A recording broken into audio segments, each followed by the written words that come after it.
I'm Howard Wong. I'm an architect by profession and a member of a citizens transportation advocacy group called SaveMuni.com.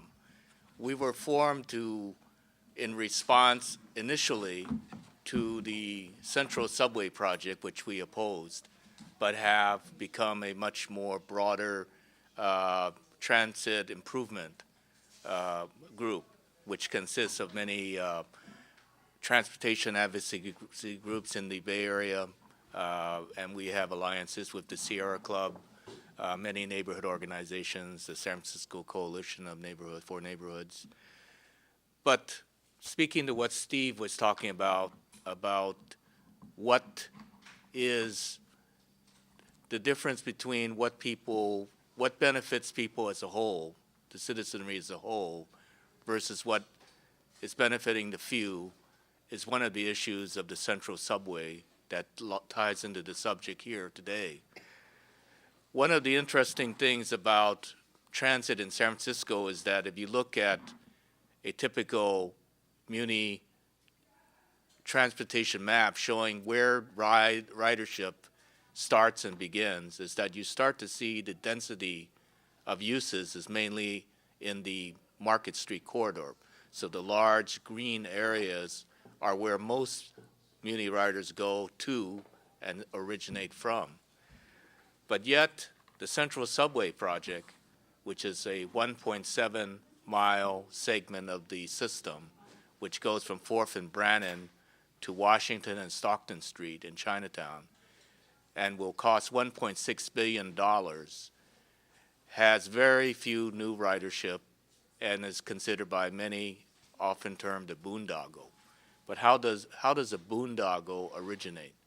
In 1989, after the Loma Prieta earthquake, there were very serious political ramifications for politicians who supported the demolition of the Embarcadero freeway. Chinatown merchants and residents felt the freeway was very important to their business lives.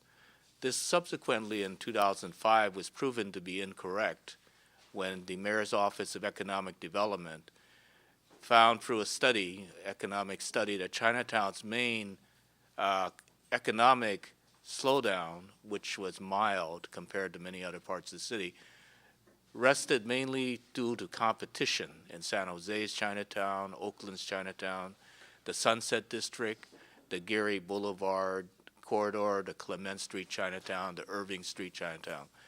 So Chinatown did not really have the impacts on business through the Embarcadero freeway. It was impacted by competition.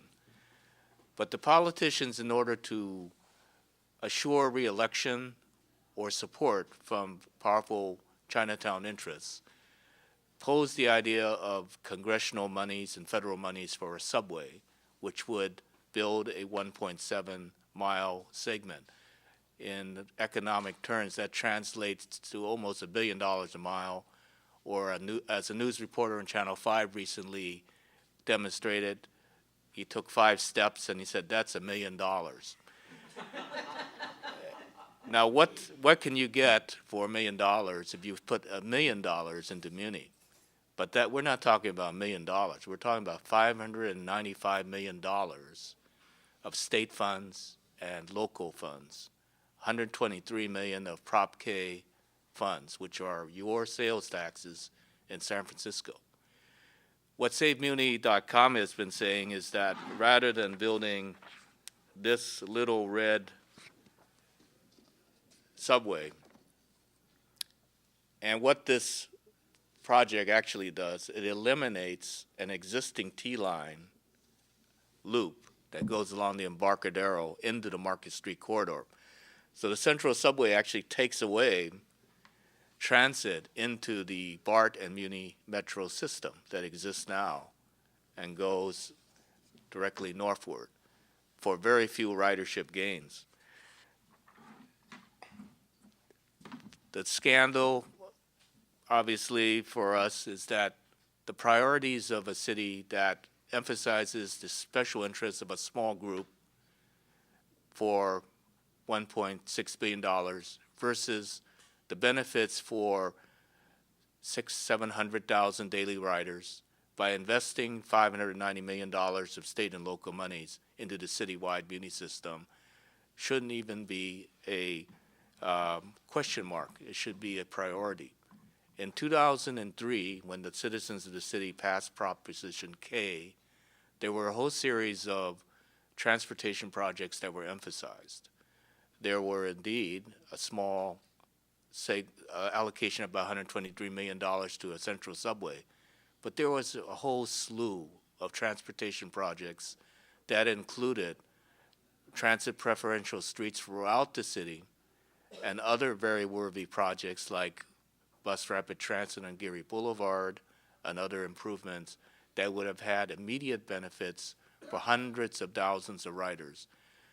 Instead, the political forces of the city, in collusion with a very few number of special interests, created a project that will benefit very few and expend most of your state and local funds and deny you, the citizenry, the benefits of a good transit system in the next year or two. And that, I think, is outrageous. So, Thank you. okay. I have a question for Howard before you do. Okay. Hi. I heard that. Unfortunate, in any large development in the history of San Francisco or the United States or anywhere in the world, often the people who are supposedly the beneficiaries of a project are actually the ones who are worst affected. Consider the redevelopment agencies, elimination of the Western Addition districts, the Lower Fillmore, Nihon Machi, today's Park Merced project. These projects always were touted as important to eliminate blighted areas, underserved, low economic areas, and that these projects would benefit by eliminating their neighborhoods. Well, if you look at the Western Addition now, I don't think that was a great benefit to the neighborhood or the citizenry of the city. In Chinatown, similarly, the proponents of the Central Subway are saying this is important for the Chinese American community. But in reality, if you look at the lack of connection from the Central Subway, which stops at Union Square, not Market Street, and the 1,000-foot walk that a little old lady with 3 pink plastic bags after shopping will be carrying, most people aren't going to do that. They're going to take the bus to Market Street. But in order to gain the support of nonprofits and other community groups, there's a lot of money being flowing through the regular political channels. Part of that is $8 million to the Chinatown nonprofit who will be building replacement housing for the building that is being demolished at the corner of Washington and Stockton, which displaces about 44 low-income tenants and has eliminated 8 very, very vibrant long-term small businesses. So the project that supposedly improves and helps Chinatown already has eliminated large amounts of affordable housing, good small businesses, and part of the traditional political mechanisms to accomplish that, of course, has been to provide funding to the very people who will promote the project.